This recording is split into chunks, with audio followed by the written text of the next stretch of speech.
Today, on this day of action, I really wanted to start with a reminder of why we're here, the urgency. This is a report that was produced 2 years ago by the World Bank, a conservative financial institution. And the report says, by 2100, if every country does what they promised to do, we'll see a 4-degree climate change. Average global warming. And the question is, what does that mean? What does that feel like to move forward, heat the planet by 4 degrees? So I went and did some research. The last time we were minus 4 degrees was the last ice age. And where we are sitting right now in this room was under several kilometers of ice. And where I sleep in my bed in Boston, Massachusetts, was under several kilometers of ice. So if you want to know what it feels like to warm a planet by 4 degrees, several kilometers of ice to today. But we are moving forward that amount in the next 85 years. This transformation is happening at an exponential rate, and it's terrifying. All of us in this room understand the scale of this change that has to happen. So I want to talk today. A friend of mine says you can't solve exponential problems with linear solutions. And this is what we've been all trying to do in this room and around this world. And we need to move at a much faster pace. And so I say try Peers Inc. It's a new organizational paradigm that is changing how we build companies, how we work, and ultimately how we shape economies. And this is the story I will tell today. It's people and platforms inventing the collaborative economy by leveraging excess capacity and working in a whole new partnership. If you look at these companies, eBay and Linux, Facebook and Meetup, all of these companies we've been talking about over the last 15 years have this shape. And here I've put, it's happening in every single sector. The free and open source movement, massive online open courses, 3D printing, all of these are leveraging, platforms leveraging excess capacity and providing a platform for participation that is engaging and inviting the participation of others. If we think about leveraging excess capacity, it means that we are sharing, because it's saying, I don't have full control of this asset. I'm having to share it with someone.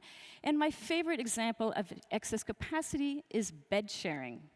So I don't know if you guys have done any bed sharing in your life. I actually do quite a bit of bed sharing. I do a lot of traveling, and when I travel, I like to stay at different people's houses, friends that I know.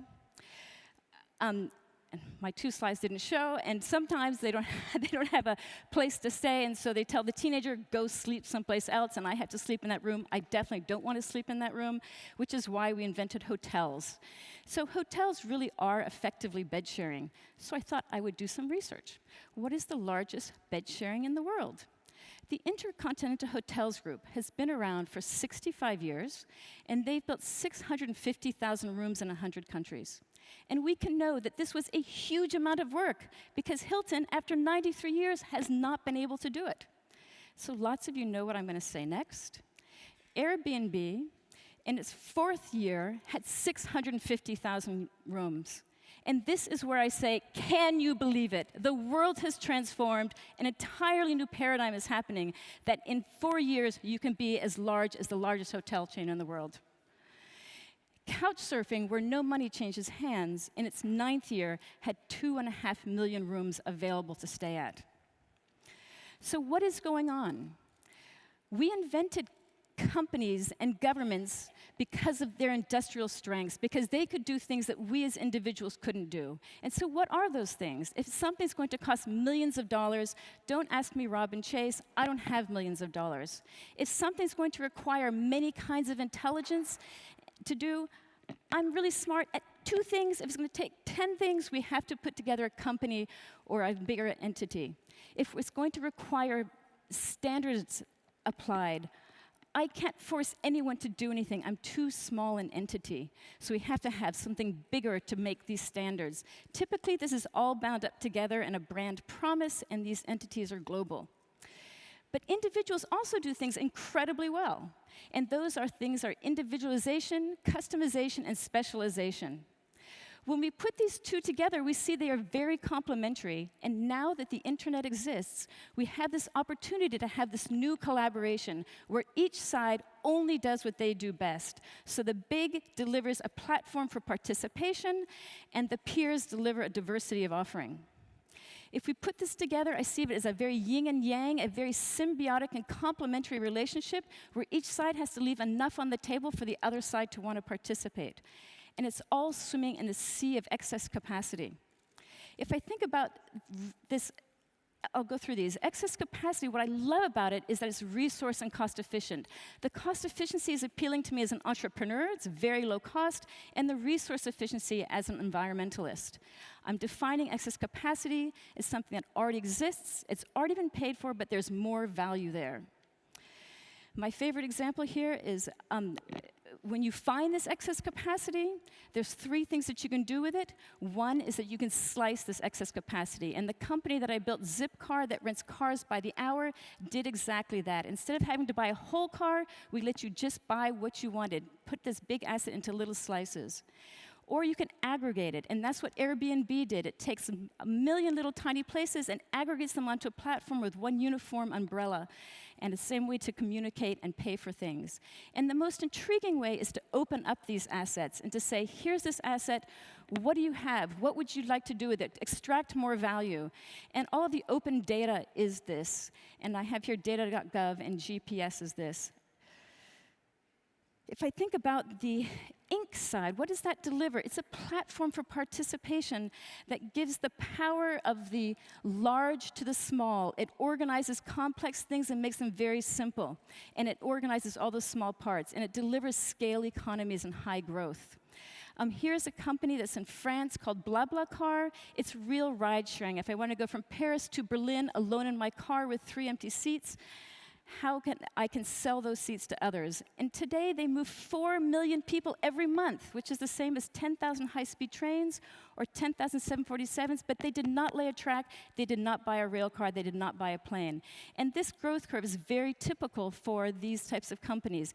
It's hard to get them to go, but once you get the platform right, they really take off. If I look here at what do the peers deliver in this equation? The peers deliver diversity. And I want to say that's why this organizational model works so fabulously well, because it's the diversity of the individuals that give the innovation and the creativity, and as we said, the localization and customization and resilience. My example here would be smartphone and apps.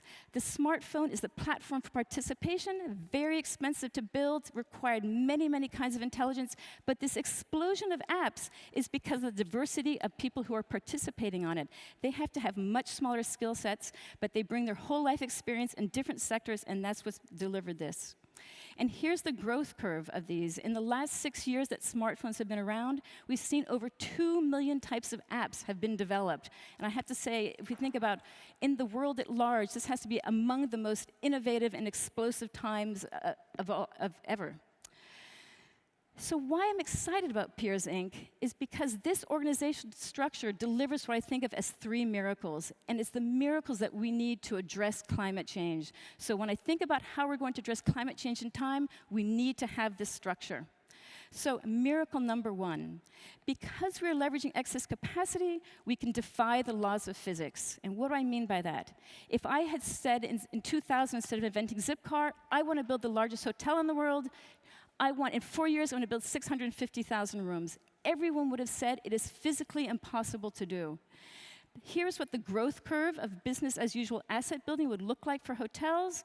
Here's what Airbnb did. And why could it do that? Because it was leveraging excess capacity, harnessing the co-investment of hundreds of thousands of people around the world. Miracle number 2. Because we're building on a platform for participation, we can tap exponential learning. Learning is all about the number of iterations in which you can do something. So my example here will be, how quickly can you learn a foreign language? The unit of measurement is 130 hours, 1 semester of university. Used to be that the Rosetta Stone was the fancy one because you could learn that semester of college in only 54 hours, and we were deeply impressed. Wow, how incredible. My new favorite company is Duolingo, which offers free online language learning. I was talking to their CEO. He does A/B testing. He can say, is it better to learn this way or that way for this question? And overnight, he will have 150,000 people take and decide that question. And so he now has it down that you can learn a semester of foreign language in 34 hours. And let me show you their growth curve. Here, their company's only 3 years old. I just talked to their CEO yesterday. They have 105 million learning how to learn a foreign language in just 3 years. And just thinking about excess capacity, he opened up the processes of learning a foreign language to anyone to put on any language learning pairs, Croatian into Hindi. And of that 105 million, 50% of the people are learning language pairs that he did not create, that was created by people outside of his system. Miracle number 3. Because we're working with a diversity of peers, the right person will appear. And what do I mean by that? No, not Superman, who is strong and can fly. So what? Everyone in this room is much more informed than he. The example I want to use here is when Obama said he was going to normalize relationships with Cuba. In December of 2014, 6 months later, there were 2,000 listings on Airbnb for Cuba. Why? Because Airbnb is leveraging excess capacity on a platform for participation and is the peers who are doing the localization and adaptation. So to conclude, Peers Inc. is a collaboration. This does not work unless you have both sides going. And we know profoundly none of us can do this ourselves. We have to invite and engage this huge community around us, which is why we need this model. All of this requires togetherness. So to conclude, just this last slide, the future of our world is no longer industrial capitalism, where we extracted the greatest value by creating patents and certifications and trademarks. Today, because the internet exists, we extract the most value by sharing assets. So shared networked assets always deliver more value than closed proprietary ones. They do it 2 ways, one by being more efficiently used, and the other is by getting brand new values out of it. We know that more networked minds are smarter than fewer proprietary minds. I'll go this quickly. They cut me off. I'm really done. Thank you. Robin, I really wish we could condense time.